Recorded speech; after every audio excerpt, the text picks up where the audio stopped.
Salut et bienvenue sur ma chaîne consacrée à Emrys Lacarte, la seule coopérative 100% française qui redonne du pouvoir d'achat. Aujourd'hui, je vais te parler d'un bout de plastique, celui-là. Mais avant toute chose, si tu n'es pas encore abonné à cette chaîne, je t'invite à t'abonner. C'est très simple, il suffit de cliquer sur le bouton s'abonner qui se trouve là en bas. N'oubliez pas non plus de cocher la petite cloche de notification, ça vous permettra d'être informé au moment où je fais une vidéo. Et regarder les vidéos c'est bien, mais les regarder au bon moment c'est encore mieux. N'hésitez pas non plus à laisser un maximum de pouces parce que ça me soutient énormément et à me dire en commentaire ce que vous avez pensé de cette vidéo, s'il y a des choses que j'ai oubliées, si vous avez des questions. N'hésitez pas, j'essaierai de répondre à toutes les questions. Sur ce, rentrons dans le vif du sujet. Alors, comme tu le vois, je suis sur le site d'Emrys Lacarte, mon site préféré. Et on va voir où se situe cette fameuse Mastercard. Je vais dans la section boutique, la boutique Emrys, les produits Emrys. Et ici, on voit que la Mastercard est là. Alors, elle est là, mais elle est en précommande. En fait, il y avait un gros stock de Mastercard, mais qui est très vite parti. Et Emrys doit de nouveau en commander, donc c'est de nouveau la banque qui doit en fabriquer, que c'est fabriqué en Grande-Bretagne. Il faut le temps pour que tout ça, ça passe, et que ça passe aussi par les services de douane. Du coup, Emrys a prévenu que les prochaines Mastercard seront disponibles dans un délai d'à peu près 6 semaines. Alors, comme tous les produits Emrys, il convient de regarder sur plus de détails, parce qu'il y a des informations qui sont importantes là-dessus. Donc, on voit que ça coûtera 28,80 €, que ça rapportera immédiatement 5,76 Emrys Coin. Et si on va dans les détails, on voit ici, c'est une carte de paiement, qu'elle est activable via l'application Emrys Pay qui est disponible sur votre store, et qu'il y a un document de présentation disponible ici, qu'elle est valable dans les DOM, et qu'elle est valable en Belgique, donc en France, dans les DOM et dans la Belgique. Là, il est prévu un délai de 6 semaines minimum, hors jour férié et week-end. Alors, la carte bancaire viendra dans un pli spécial. Ça ne viendra pas, comme d'habitude, contre signature. C'est une carte de débit, c'est-à-dire c'est une carte que vous alimentez avec de l'argent. Et vous pouvez utiliser après cet argent qui est sur cette carte bancaire. Mais vous ne pouvez pas être en négatif, vous n'aurez pas d'agio. J'ai ouvert ce document, donc moi je trouve ce document intéressant parce qu'en fait il explique la procédure d'inscription. Il explique également les différents frais qu'il peut y avoir avec cette carte bancaire et il explique également les limites. Et donc on va voir ça ensemble. Donc au niveau de la procédure d'inscription, c'est très simple. On télécharge l'application Emrys Pay, on choisit un nom d'utilisateur, un mot de passe. On confirme bien la langue en français, on clique sur les différentes options, on copie le code d'inscription qui est noté sur la feuille qui accompagne la carte bancaire.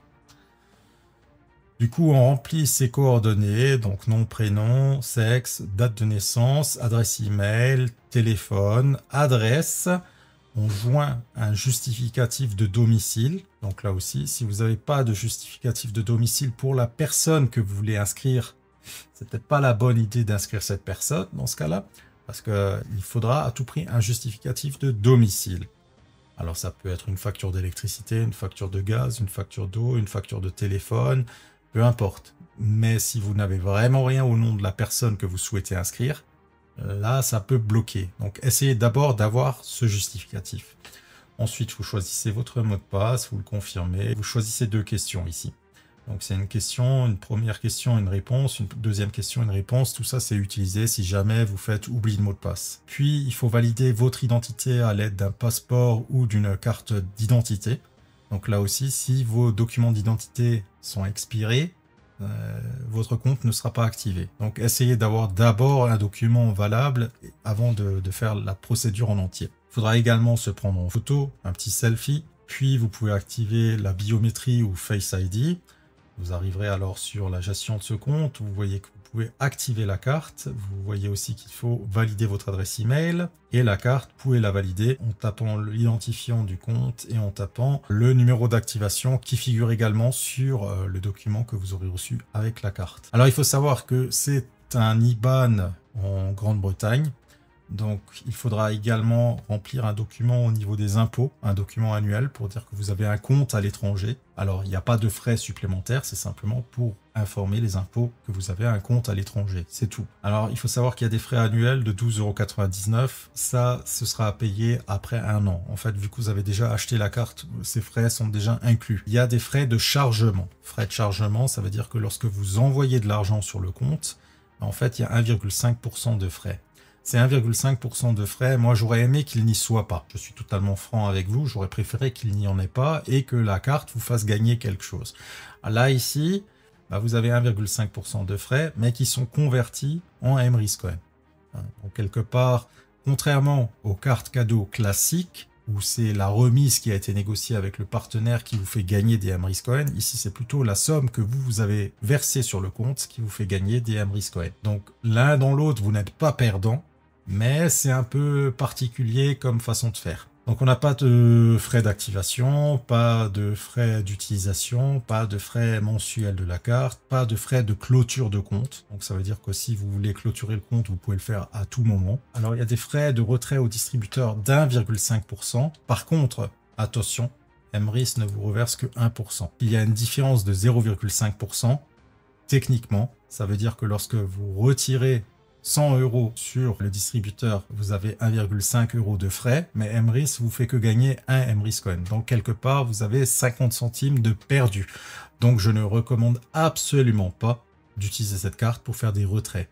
Si vraiment vous n'avez pas d'autre choix, que vous n'avez pas votre carte bancaire traditionnelle avec vous, qu'il vous faut de l'espèce, je peux comprendre qu'on le fait, mais il faut le faire vraiment le moins souvent possible parce que c'est une action qui vous fait perdre de l'argent et on n'est pas dans la coopérative pour perdre de l'argent, on est dans la coopérative pour en gagner. On a également des frais d'inactivité après 24 mois, donc après 2 ans, 3 € par mois. Donc, si au bout de 1 an ou 1 an et demi, vous n'utilisez pas cette carte parce que vous vous dites ça ne m'intéresse pas, clôturez le compte pour éviter d'avoir ces frais. Frais de conversion en devises étrangères, 2,95%. Donc, n'utilisez pas cette carte pour payer en dollars, pour payer en livres sterling ou pour payer en francs suisses, en yens ou que sais-je. Que pour des paiements en euros. Frais de transaction en dehors de la région, 60 centimes. Donc, je ne sais pas trop à quoi ça correspond. Moi, j'avais pas encore ces frais. Et des frais d'opposition de 25 € par opposition. Donc, hormis cette ligne-là et cette ligne-là, on va dire que tout le reste est plus ou moins classique. Il y a des banques où c'est entièrement gratuit, c'est vrai. On a par exemple Boursorama. Comme je l'ai dit, c'est un IBAN en Grande-Bretagne. Normalement, le versement de votre compte français vers un IBAN en Grande-Bretagne est censé être gratuit parce que c'est un virement en SEPA. Et la majorité des banques, un virement SEPA, c'est gratuit. Maintenant, si vous tombez sur une banque un peu farfelue qui s'est dit « Tiens, la Grande-Bretagne ne fait plus partie de l'euro », et du coup, je vais m'amuser à facturer des frais alors que normalement, elle n'est pas censée en facturer. Vous pouvez toujours essayer de râler avec cette banque pour dire c'est pas normal ce que vous faites là. Leur rappeler qu'un virement SEPA est censé être gratuit. Et si vraiment la banque ne veut rien entendre, vous pouvez toujours vous tourner vers une solution de secours, à savoir prendre un compte secondaire chez Boursorama ou chez différentes banques en ligne où il y a généralement 0 frais. Faire un transfert de votre compte français vers votre compte Boursorama. Vous avez parfaitement le droit d'avoir autant de comptes que vous voulez. C'est les livrets que vous n'avez pas le droit d'avoir. Les livrets rémunérés, donc c'est-à-dire un livret A, vous pouvez qu'en avoir un dans une seule banque. Si vous en avez un dans 2 banques, là c'est problématique. Mais un compte courant, vous pouvez en avoir autant que vous voulez. Donc vous pouvez très bien virer de l'argent de votre banque vers Boursorama et de Boursorama vers la carte bancaire pour avoir 0 frais. Ça, c'est une solution si jamais votre banque est pas très sympa avec vous. Et s'il vous faut un code de parrainage, n'hésitez pas à me le demander. Je me ferai une joie de vous aider là-dessus. Donc ça, c'est pour les différents frais. Après, on a également des limites. Alors, les limites sont journalières, mensuelles ou annuelles. Et il faut savoir que dès qu'une limite est atteinte, c'est celle-là qui compte. Par exemple, ici, on voit qu'on a une limite journalière de 5 000 €, mais qu'on a une limite mensuelle de 10 000 €. Ça veut dire que vous pouvez virer de l'argent sur le compte, vous pouvez virer 5 000 € par jour. Si vous virez 6 000, ça ne marchera pas. Et si vous virez 5 000 2 jours de suite, bah, ça marchera. Mais si vous virez 5 000 encore le 3e jour, ça ne marchera pas. Pourquoi? Parce que vous avez cette limite ici de 10 000 € par mois. Et encore au-dessus, vous avez cette limite de 25 000 € par an.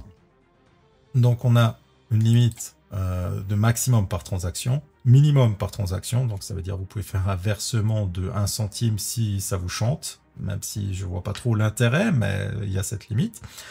Montant maximum par jour, donc 5 000 €. Montant maximum par jour, 3. Donc, ça veut dire 3 virements par jour. En général, on n'en fait pas plusieurs dans la journée. En général, on en fait un dans le mois ou un dans la semaine. Peut-être un dans la journée, mais plusieurs dans la journée, ça me paraît un peu bizarre. Montant maximum par mois, montant maximum de transferts par mois, donc 300, donc techniquement ça fait 10 transferts par jour. Montant maximum par an 25 000 et montant maximum par an 2000. Là ici c'est le nombre de transferts, c'est-à-dire dans une année de 365 jours, vous pouvez 2000 fois envoyer de l'argent sur votre compte. Ça c'est la limite de paiement, vous pouvez payer au maximum 5000 € par jour avec la carte. Vous pouvez payer au minimum 1 centime avec la carte. Vous pouvez payer ici 30 fois par jour avec la carte. Jusqu'à 10 000 € par mois, 300 fois dans le mois, jusqu'à 25 000 par an, 2000 fois par an. Et vous avez la limite des retraits. Mais comme je l'ai dit plus haut, faire des retraits avec cette carte, c'est une bêtise, une aberration. Donc ne le faites pas. Essayez de faire des retraits avec votre carte classique, histoire de ne pas avoir de frais supplémentaires. Donc là, j'ai fait le tour de tout ce qui est limite, etc. Et je sais que d'un point de vue extérieur, on va peut-être me dire cette carte n'est pas très intéressante à cause de ses frais de chargement. En effet, si tu fais un virement de 1000 € sur cette carte, au final, sur le compte, tu auras 985 € parce que tu auras 15 € de frais qui se seront transformés en 15 Emrys Coin, donc en 2 parts. Là, tu dis, c'est pas très intéressant parce que finalement, il faut dépenser une fortune avec cette carte pour gagner 9 €. C'est le discours classique qu'ont beaucoup de personnes qui ne comprennent rien à la coopérative Emrys. Et bien en fait, ici par exemple, j'ai ouvert un arbre de fidélité. Un arbre de fidélité de ma femme, par exemple. Donc, on voit ici qu'elle se situe là, qu'elle se situe là, qu'elle se situe là, qu'elle se situe là. Imaginons ici, il n'y avait pas cette personne-là, que ma femme utilise la carte bancaire et a généré 6 Emrys Coin. Donc, elle a peut-être viré 500 €, elle en a 7 et quelques, donc elle a généré une nouvelle part qui vient se placer ici. Cette nouvelle part aura fait cycler celle-ci, donc elle aura gagné immédiatement 9 €. Mais en plus, elle aura avancé cette part-là de 10%, cette part-là aussi de 10%. Donc, c'est pas aussi simple que certains détracteurs veulent le faire croire. C'est un peu plus compliqué et personnellement, moi, je suis d'avis que même si cette carte, il y a des frais et que techniquement, on ne gagne rien immédiatement à l'utiliser, sur le long terme, avec Emrys, on gagne. Parce que sur le long terme, ça veut dire que tu as utilisé ta carte bancaire, par exemple, pour aller chez le boulanger, pour aller chez le coiffeur, pour aller dans un magasin qui n'est pas partenaire Emrys, pour payer ton péage, parce que la station-service la plus proche de chez toi est un Leclerc ou un Auchan, et du coup tu as payé dans cette station-service avec cette carte Emrys, parce que tu n'as pas envie de faire 100 km pour aller à la prochaine station Total, par exemple. Donc tout ça fait que tes dépenses que tu ne faisais pas avec la coopérative, tu vas pouvoir les faire avec la coopérative, et va te rapporter des Emrys Coin. En plus, tu peux le cumuler, c'est-à-dire tu peux faire ta commande sur le site d'Emrys, donc tu peux commander des cartes cadeaux et les payer avec la carte Emrys. Du coup, tu gagneras des Emrys Coin, des cartes cadeaux, et tu gagneras également des Emrys Coin grâce à ta carte bancaire. Donc tout ça fait que tu vas avancer plus vite dans l'aventure Emrys. Donc voilà, sinon au niveau de l'application, moi j'ai également contacté Emrys pour leur faire des suggestions d'amélioration. Donc là, ici, je leur ai dit bonjour, j'ai remarqué plusieurs petits problèmes avec l'application Emrys Pay. Peut-être que ces problèmes sont déjà connus, mais par précaution, je tiens à vous faire part des problèmes que j'ai détectés. J'ai récemment changé de téléphone et j'avais oublié le mot de passe que j'avais sur l'application Emrys Pay. J'ai donc utilisé l'option mot de passe oublié et ça n'a pas marché. J'avais un message d'erreur. Heureusement qu'après plusieurs tentatives, j'ai trouvé ce mot de passe. Mais quelque part, ça m'a embêté. Je veux utiliser ma carte Emrys Pay, je peux plus. Donc j'ai essayé plus de 5 mots de passe différents et j'ai finalement retrouvé celui qui marchait. Par contre, j'étais surpris, l'application Emrys Pay ne m'a pas bloqué. Normalement, une application bancaire, quand tu te trompes 3 fois de mot de passe, te bloque pendant un certain temps, pendant 10 minutes ou un quart d'heure. Pourquoi ils font ça? Eh bien simplement pour éviter que des petits malins font des attaques par ordinateur, en faisant un dictionnaire et en envoyant demande, et au bout d'un moment, tu en as une qui fonctionne. C'est pourquoi les applications bancaires, normalement, se protègent. Après 3 erreurs, elles te bloquent pendant 5 minutes. Pourquoi? Ben, ça fait que tu peux pas faire tout le dictionnaire en quelques minutes. Tu pourras faire tout le dictionnaire en plusieurs mois, ce qui, quelque part, fait que les personnes vont abandonner. Donc là-dessus, c'est ce que je leur dis. Je trouve que c'est un peu dommage que ça m'a pas bloqué. Quelque part, ça m'a arrangé que ça m'a pas bloqué, je l'avoue.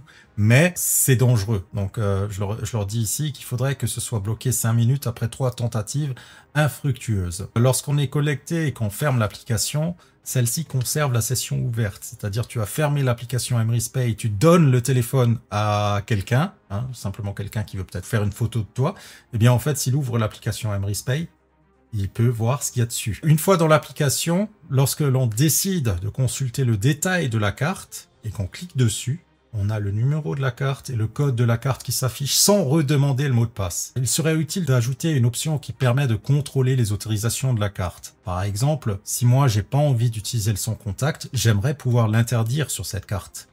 Il y a des personnes qui se disent j'ai pas envie d'utiliser le son contact, j'ai pas envie que quelqu'un passe près de moi avec un appareil et que finalement j'ai 30 € ou 50 € qui partent comme ça.